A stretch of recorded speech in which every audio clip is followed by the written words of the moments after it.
ভাই আজকে মোর ভিডিওটা ওই সব মানুষের জন্য যাই নাকি নিজের লাইফত অল্প সমস্যা আসলে বা অল্প প্রবলেম আসলে আমরা ঘাবড়ে যাই কি করবে আর না কি না করবে মানে একদম ফুললি আমরা ভাঙি যায় আর কি। তো ওই মানুষগুলো আমি একটা কথা কম ভাই শোনো, পৃথিবীর মধ্যে এমন কোনো মানুষ নাই যে যার লাইফত দেখি কোনো সমস্যা নেই। প্রত্যেকটা মানুষের লাইফের সমস্যা আছে, কম আর বেশি। কিন্তু তার সাথে সাথে আরো একটা কথা কম, পৃথিবীর মধ্যে এমন কোনো সমস্যা নাই যার নাকি সমাধান নাই ভাই।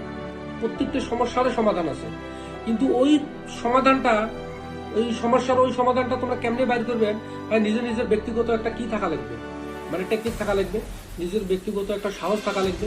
হ্যাঁ ভাই, মোর লাইফত এই প্রবলেমটা হয়েছে, মুই এই প্রবলেমটার থেকে মুই যেমনি হোক ফাইট করি হোক মুই বাইর করে আসি। সাপোজ আর্থিক অবস্থায় হল, টেকার প্রবলেম হোক, যেমনি হোক মুই ম্যানেজ করি হইলো এই প্রবলেমটা সলভ করি, পরে কামাই করি হইলো মুই ওই জিনিসটা মুই কি করি শোধ দিয়ে দিই। যেমনি হোক ভাই, যে সমস্যায় হোক ভাই সমাধান আছে। লাইফের মধ্যে কোনো ঘাবড়ে লাভ নেই। যে সমস্যায় আছে ওই সমস্যার সাথে ফাইট করার মধ্যে ক্ষমতা রাখবে।